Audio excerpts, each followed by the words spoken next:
एक आदमी व्हाइट कुर्ता पजामा में मंदिर के सामने घंटी लेकर आरती कर रहा होता है।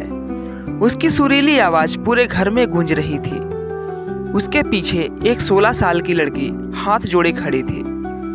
आरती पूरी होती है तो लड़की की आवाज सुनाई देती है, अजय जल्दी करो, मुझे स्कूल के लिए देर हो रही है।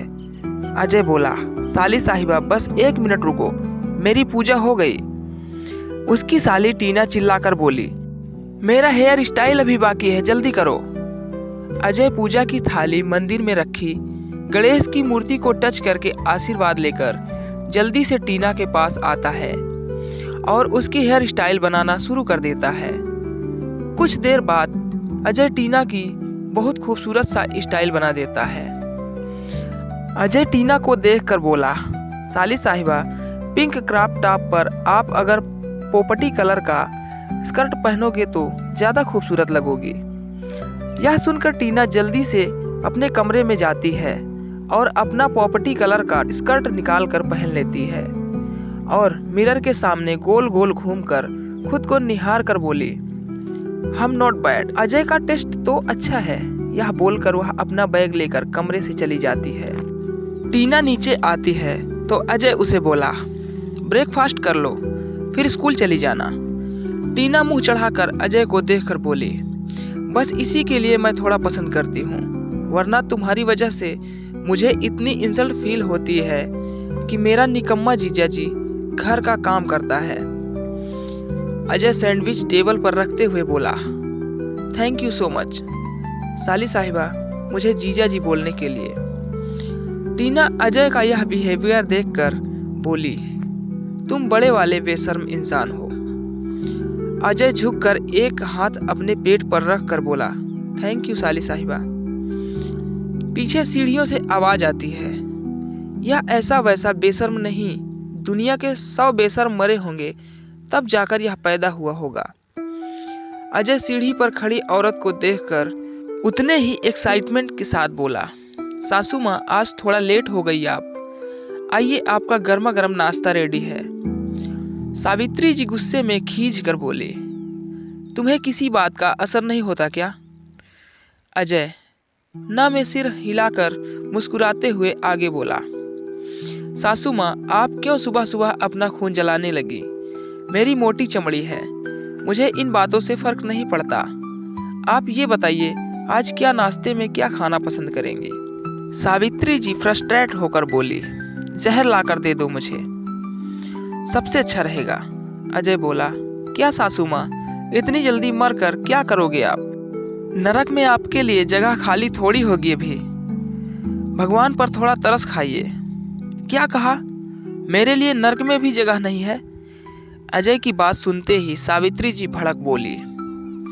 उनके गुस्से का पारा 7वें आसमान पर चढ़ गया और वह बर्तन उठाकर अजय की तरफ मारने दौड़े और गुस्से में बड़बड़ाने लगी, जाने किस मनहूस घड़ी में ससुर जी ने इसे अपने घर लाए थे और मेरी बेटी से शादी करवा दिया।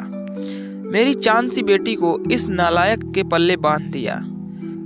कर्म जला, कोई काम धाम नहीं करता, पूरा दिन घर में निकम्मा बैठा रहता है, मेरी बेटी के पैसों पर पलता रहता है, शर्म नहीं आती बीवी के कमाई पर पलते हुए। ये सब देखकर डाइनिंग टेबल पर बैठकर नाश्ता कर रही टीना की हंसी छूट गई। वह खाते खाते सरक गई और अजय को देखकर हंसते हुए बोली, निठल्ला बंदर कहीं का, सुबह सुबह मोम का पारा चढ़ा दिया, अब वो पूरा दिन हम पर अपना गुस्सा निकालेंगी। वहीं अपनी सासू माँ सावित्री जी से अजय खुद को बचाते हुए किचन की तरफ भाग गया और उसकी सासू माँ की बातें रिपीट करने लगा। किस मनहूस घड़ी में ससुर जी ने इसे अपने घर लाया और मेरी बेटी से शादी करवा दिया, मेरी चांद सी बेटी को इस नालायक के पल्ले बांध दिया। कर्म जला, कोई काम धाम नहीं करता, पूरा दिन घर में बैठा रहता है, मेरी बेटी के पैसों पर पलता रहता है, शर्म नहीं आती बीवी के कमाई पर पलते हुए। यह सुनते ही सब्जी काटते हुए हाथ रुक गए। अजय के फेस पर दुख भरी स्माइल आ गई और गाना गुनगुनाते हुए फिर से सब्जी काटने लगता है। जैसे ही टन आवाज सुनता है वैसे ही अजय सासू माँ के पास आकर बोला, सासू माँ सॉरी, मैं बस मजाक कर रहा था। अभी आप प्लीज चुप हो जाइए, मैडम बस निकलती ही होंगी कमरे से, वह सुनेंगे तो आप पर गुस्सा होंगी। सावित्री जी गुस्से में अजय को देखकर और चिल्लाकर बोली, अच्छा अब मजा चखाती हूँ तुम्हें, जाओ तुम अपना काम करो। अजय मुंह बनाकर किचन में चला जाता है। थोड़ी देर बाद कमरे से एक 25 साल की खूबसूरत सी लड़की निकलती है। गोरा रंग, काली आंखें, तीखे नए नक्श, गुलाबी होंठ, आंखों में काजल, बाल कंधे तक आते हुए। उसने पोपटी कलर की शिफॉन साड़ी पहनी। उसने साड़ी को बहुत अच्छी कैरी करा हुआ था। एक हाथ में ब्रेसलेट, दूसरे हाथ में घड़ी। उसने फ्लैट शूज पहने हुए थे। वो टेबल पर आकर गुड मॉर्निंग बोली तो सविता जी बोली, प्रिया आज तुम बहुत खूबसूरत लग रही हो। वो मिस्टर सिंघानिया का बेटा कल अमेरिका से। प्रिया जानती थी कि उसकी माँ आगे क्या कहने वाली थी, इसीलिए उसने अपने हाथ के इशारे से अपनी माँ को आगे बोलने से रोका।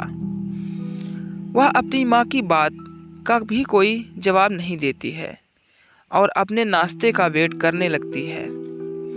अजय जल्दी से उसका गर्मा गर्म नाश्ता लेकर आता है और टेबल पर रखता है। उसकी नज़र प्रिया की खूबसूरती पर जा टिकी।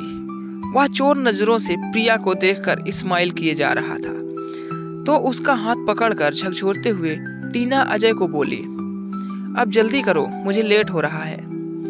तो अजय बोला, बस 5 मिनट रुको, तुम्हारी दीदी नाश्ता कर ले, फिर मैं तुम दोनों को छोड़कर आऊँगा।